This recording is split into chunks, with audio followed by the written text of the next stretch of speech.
창세 이후로부터 수많은 시간이 흘렀지요. 지금까지. 그런데 수많은 시간의 흐름 속에서 바뀌지 않는 진리는 딱 한 가지입니다. 하나님이 우리를 향하여 기대하시는 말씀의 진리 한 가지는 하나님 말씀 중심으로 살아라. 하나님 안에서 살아라. 그것은 바뀌지 않았어요. 모든 세대가 바뀌더라도. 그런데 이 하나님 중심으로 살아라 하는 삶이 사람들에게는 너무나 힘든 삶 같아요. 요사이 많은 성도님들을 만나서 대화하면은 공통적인 문제가 발견되는데 그게 뭐냐? 목사님, 내가 이렇게 살아도 되는지 모르겠습니다. 우리가 사는 이 모습에 자신이 없는 거예요. 많은 성도들이 마음속에 교회를 못 가는 것이 문제가 아니라 내 마음속에 믿음이 점점 식어질 뿐만 아니라 사라지는 것에 대한 두려움이 있어요. 세상과 내 안에 있는 믿음의 삶이 별반 다를 게 없다는 것을 점점 느껴져 가는 거예요. 구별되지 않아요.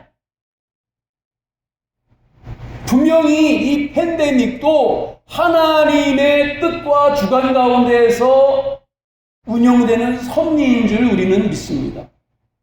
이 팬데믹 속에서 그러면 전 세계적으로 하나님이 주시는 메시지는 뭘까?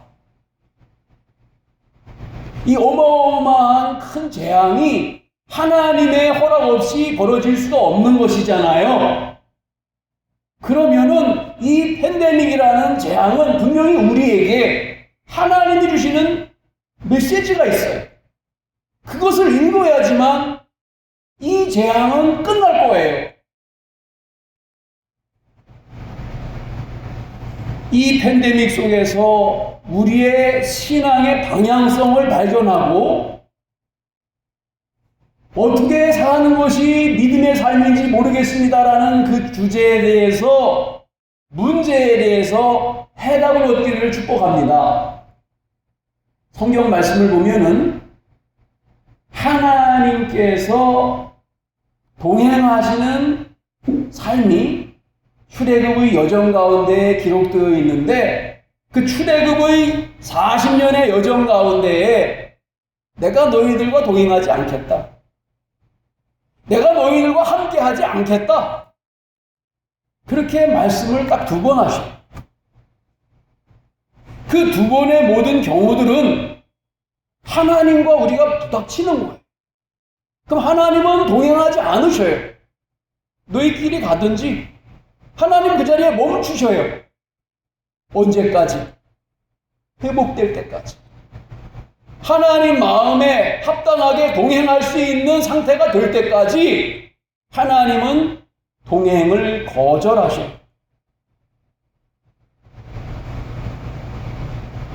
그러면 이스라엘 백성들은 방향성을 상실하고 어떻게 해야 될지 모르는 고난이 시작되는 거예요. 첫 번째, 하나님의 동행을 중시하시겠다 선포한 사건이 이스라엘 백성들이 금송아지를 만들어 놓고 하나님을 대체할 때였어요. 하나님을 대신할 신을 만들고 그 금송아지를 우리의 하나님이다 그렇게 할 때 하나님은 동행을 중지를 선포하셨어요. 내가 너희들과 동행하지 않겠다. 모세가 시내산에 하나님의 말씀 10계명을 받으려고 올라갔지 않습니까? 40일이 지났는데도 내려오질 않아요. 백성들이 아우성하지요. 이 모세는 우리를 인도하다가 산으로 올라가서 어떻게 됐는지 모르겠다. 그러니까 이제 우리를 인도할 신을 아론아 네가 만들어라. 아론이 고심하지요. 그래서 대안으로 신을 만든 것이 여자들 귀에 있는 고리를 다 가져와라. 녹여가지고 금 송아지 형상의 신을 만들었다. 그리고서 아론이 말하기를 이제부터 이 신이 너희들을 애굽에서부터 인도해낸 너희의 인도할 신이다. 그 다음에 단을 쌓고 번제와 화목제를 드리고 춤추며 먹고 마시며 뛰놀았다 그랬어요. 우리의 신이 새로 생겼다고. 하나님은 이 모습을 보시고 기가 막히는 거예요. 아니 40일이 지나갔다고 신이 바뀌는 거가 말이 되는가? 인간의 약함이 이렇습니다. 한두 명도 아니라 전 이스라엘 백성이 그랬어요. 출애굽기 33장 6절에 보면은 하나님의 말씀이 이렇게 나옵니다. 너희를 젖과 꿀이 흐르는 땅에 이르게 하려니와 나는 너희와 함께 올라가지 아니하리니 너희는 목이 곧은 백성인즉 내가 길에서 너희를 진멸할까 염려함이니라 하시니 너희끼리 가나안에 올라가도록 하겠다. 그러나 내가 함께하지는 않겠다. 함께하지 않겠다는 그 충격적인 말씀에 모세가 분노하면서 금송아지를 그냥 갈았다 그랬어요. 갈아가지고 백성들이 마시게 했다. 자신들의 신이 뱃속으로 들어가서 배설물이 될 때까지 하나님의 분노는 꺼지지 않았다. 그 이후에 모세의 간구와 중보 기도로 말미암아 하나님은 다시 이스라엘의 하나님이 되어서 가나안 땅으로 동행하십니다. 하나님과의 동행이 중지된 첫 번째 이유는 뭐예요? 하나님을 대신할 우상을 세울 때 하나님과의 동행은 중지되었습니다. 두 번째 하나님과의 동행이 중지된 사건은 하나님을 불신앙할 때 하나님과의 동행이 중지되었어요. 두 번째 사건은 거의 약속의 땅 가나안 땅에 이르러서 12지파에 부령되는 족장들이 12명이 가나안 땅에 정탐꾼으로 들어갔습니다. 가서 40일 동안 보고를 하는데 10명의 보고가 충격적인 거죠. 우리는 그들의 밥이다. 메뚜기와 같다. 우리는 정복할 수가 없다. 가자마자 다 죽을 것이다. 좋은 땅에는 분명한데 적들이 만만치 않다. 가지도 않고 싸워보지도 않고 함께 하신다는 하나님의 약속의 말씀이 있는데도 불구하고 그들은 어린이부터 어른까지 대성통곡하였다 그랬어요. 왜 우는 거예요? 이제 죽었다. 싸울 필요도 없이 가보지도 않았지만 우리는 이제 죽을 거라고. 이 통곡은 하나님이 돌아가신 애곡과 같은 것이었어요. 하나님의 입장에서는 그렇지 않겠습니까? 하나님이 동행하시는데 이제 우리는 다 죽었다. 끝났다. 그러니까 방송곡이 되는 것이죠. 애곡이 되는 것이에요. 하나님 여기에 분노하신 거예요. 민수기 14장 43절에 이렇게 말씀하십니다. 아말렉인과 가나안인이 너희 앞에 있으니 너희가 그 칼에 망하리라. 너희가 여호와를 배반하였으니 여호와께서 너희와 함께하지 아니하시리라. 그 통곡의 세대는 다 40년 동안 광야에서 죽임을 당한 후에 이 세대가 가나안 땅에 들어갈 것이다 라고 모세가 선포하니까 백성들이 어떻게 했느냐면요, 우리가 올라가겠습니다. 싸우겠습니다. 함께하지 않는다 그러는데 싸우겠다고 올라갔다가 그 싸움에서 많은 사람들이 희생을 당하고 패하고 도망갔어요. 하나님의 목적은 뭐냐? 애굽에서 나오게 하신 것은 가나안 땅을 정복하고 그 땅에서 행복을 누리고 주님과 함께 사는 것이 하나님이 그들을 인도하신 목적이었습니다. 그런데 그들은 가나안 땅에 이르러서 대적을 정복하고 그들의 우상을 정복하고 때려 부수기는커녕 적당하게 싸우자 우리가. 이러다가 우리도 죽지 않겠나? 그래서 그들과 평화를 유지하고 그들에게 딸들을 주고 결혼을 하고 점점 죄악으로 그들의 문화에 물들어가게 되었습니다.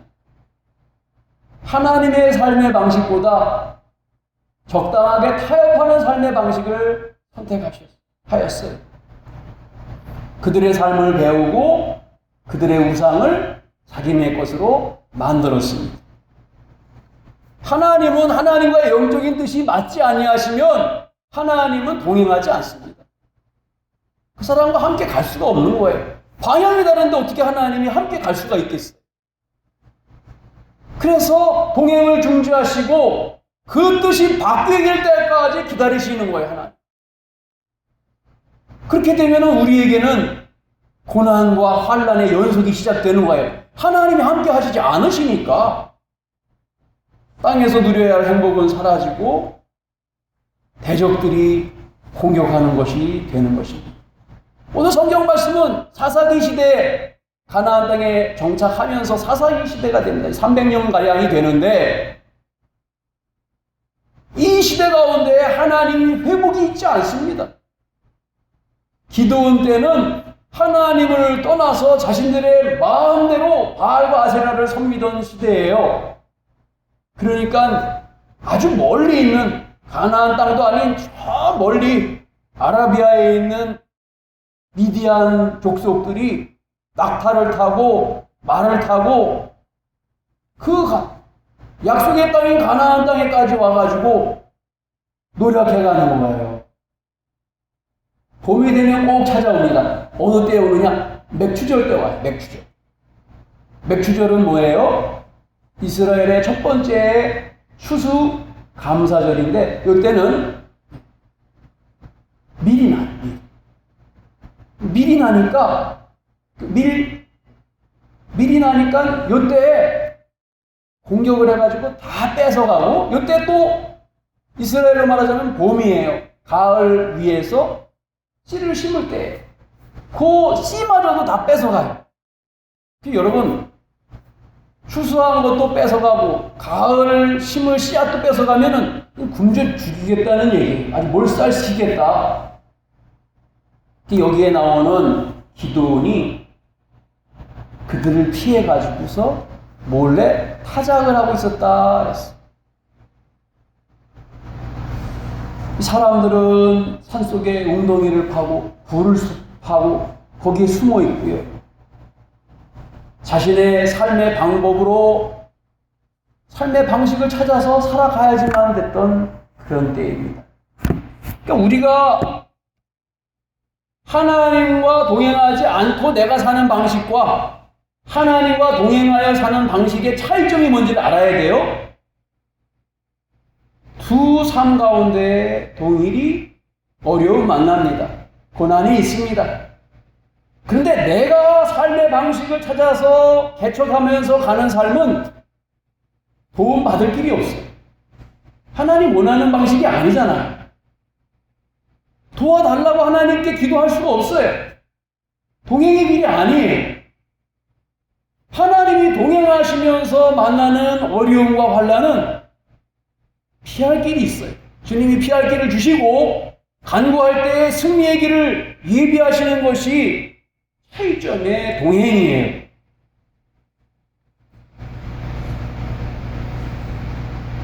아말렉이, 미디안이, 동방 사람들이 세 민족이 연합이 되어가지고 쳐들어오는 모습을 보고 이스라엘 백성들은 공황장애가 일어나는 거예요.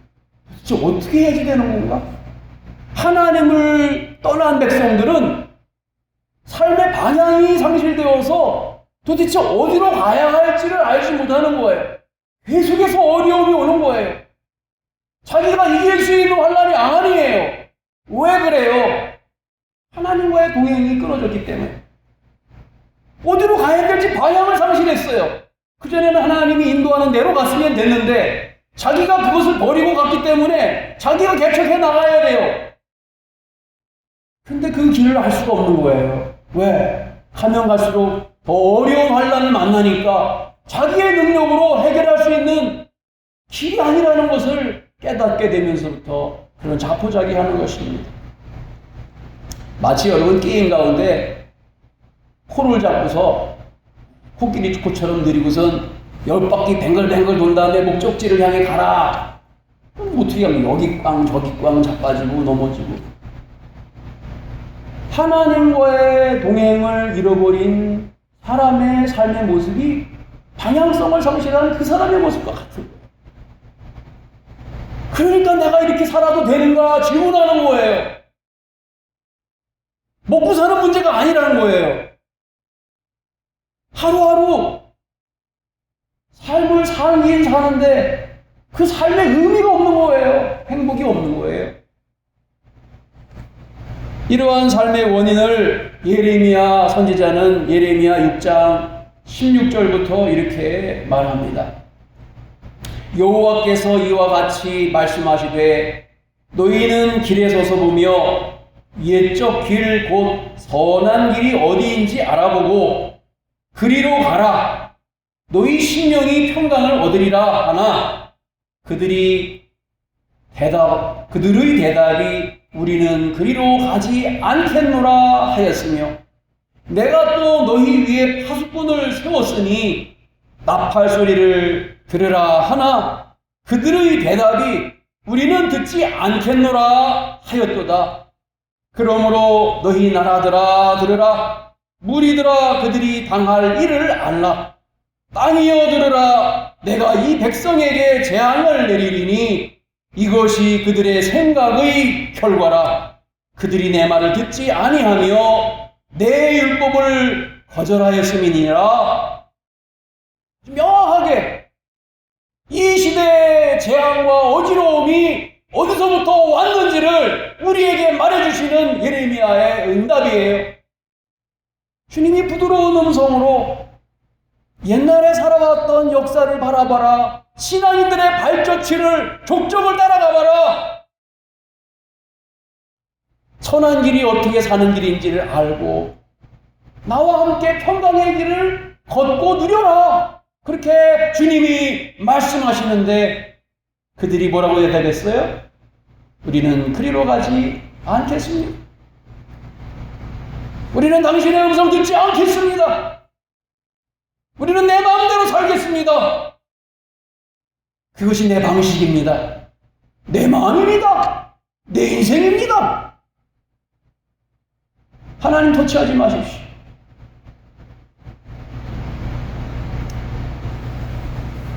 기도는 공황 상태에 있는 이스라엘 민족, 어디로 가야 할지 알지 못하는 민족의 고통을 바라보면서 하나님을 향하여 절규합니다.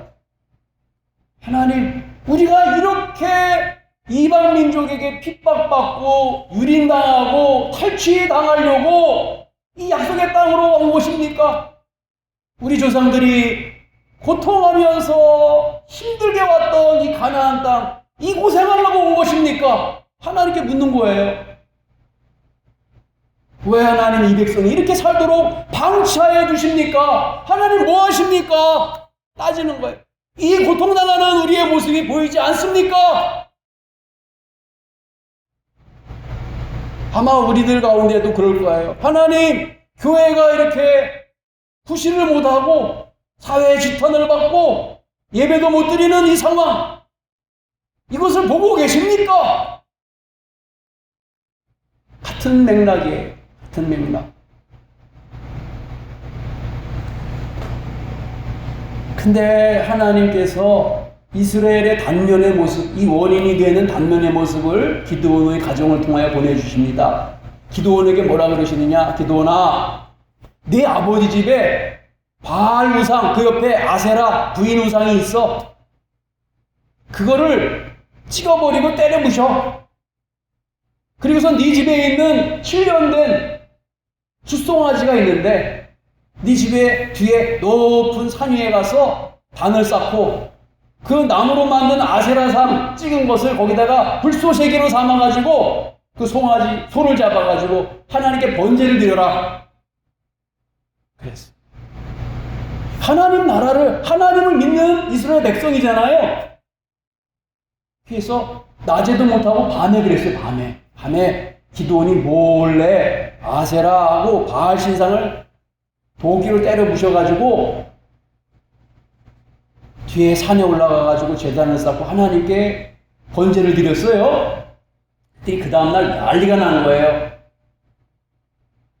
가나안 백성이 그런 게 아니라 이스라엘 백성이 난리를 친 거예요. 뭐라고요? 우리 신 바알하고 아세라를 누가 이렇게 도끼로 찍었나 말이야. 이놈을 잡아서 죽여야 된다 이거.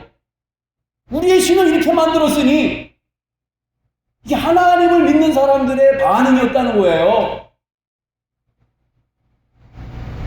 그러니 미디안이 아말렉이 동방 군대가 와가지고 이스라엘 백성들 약탈하지 않겠느냐 이 말이에요.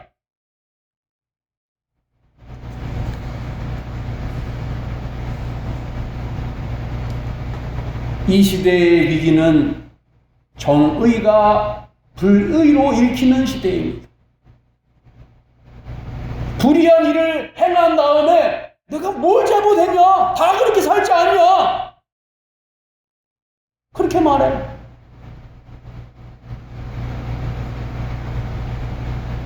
큰 소리 치고 우기면 그게 정의가 되는 시대. 정의가 불의 앞에 신무하는 것이 가장 큰 재앙의 시대.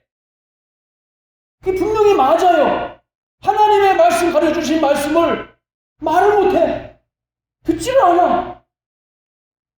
그렇게 살리려고 그러질 않아. 하나님의 동행은 중지되고 거짓과 마귀가 판을 치든 그러한 시대. 하나님의 음성에는 이미 귀를 막았어요. 이 시대가. 심판 따위 두려워하지 않습니다. 내가 오늘 아침에도 밥 먹고 잘 사는데 무슨 것이 심판이야? 사사기에 이런 구절이 나옵니다. 그때는 이스라엘에 왕이 없었으므로 사람마다 자기의 소견에 오른 대로 행하였더라. 두 번이나 나와 이 말씀. 이스라엘에 왕이 없었다. 왜 왕이 없어요? 하나님이 계셨잖아요. 하나님이 인도하셨잖아요. 사다들이 있었잖아요. 그러려 하지 않았다. 자기가 다 왕이 되었다. 제 마음에 좋은 대로 그것이 법이다. 그게 하나님 뜻이다. 그것이 정의다. 그게 내 믿음이다. 그렇게 살면 제 믿음이 되고 그것이 하나님의 말씀이 되었다. 그거예요.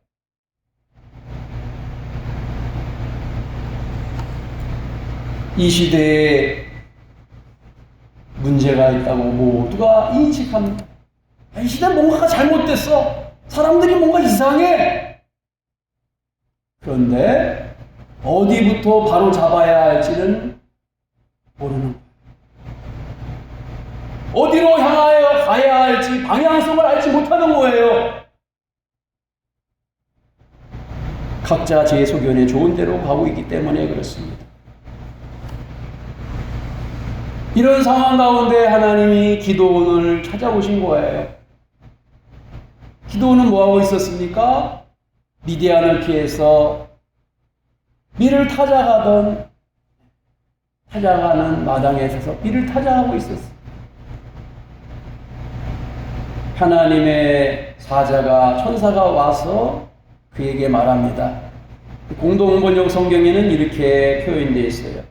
너에게 있는 그 힘을 가지고 이스라엘을 미디안의 손에서 구원하러 가거라. 내가 친히 너를 보낸다.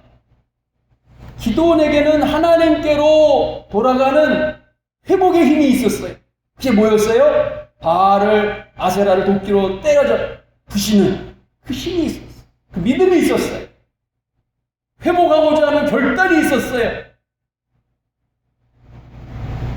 이 시대의 영적 문제와 육신의 문제를 바로 세우길 원한다면은 우리는 하나님을 통해 다시 하나님과의 동행을 시작해야 될 것입니다.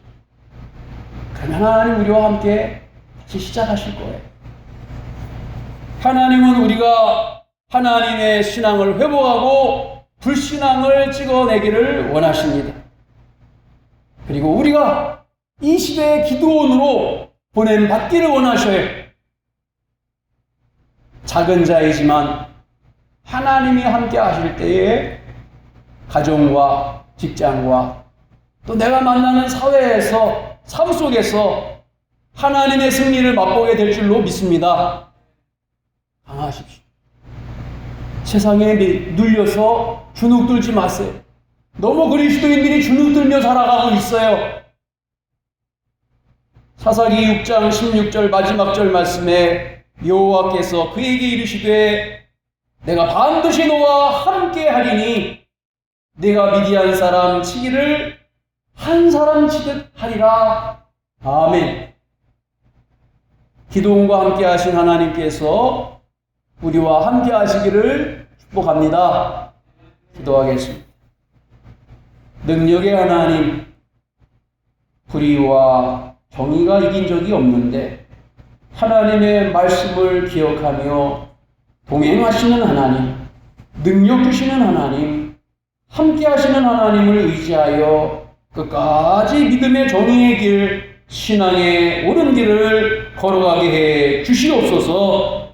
예수님의 이름으로 기도드립니다. 아멘.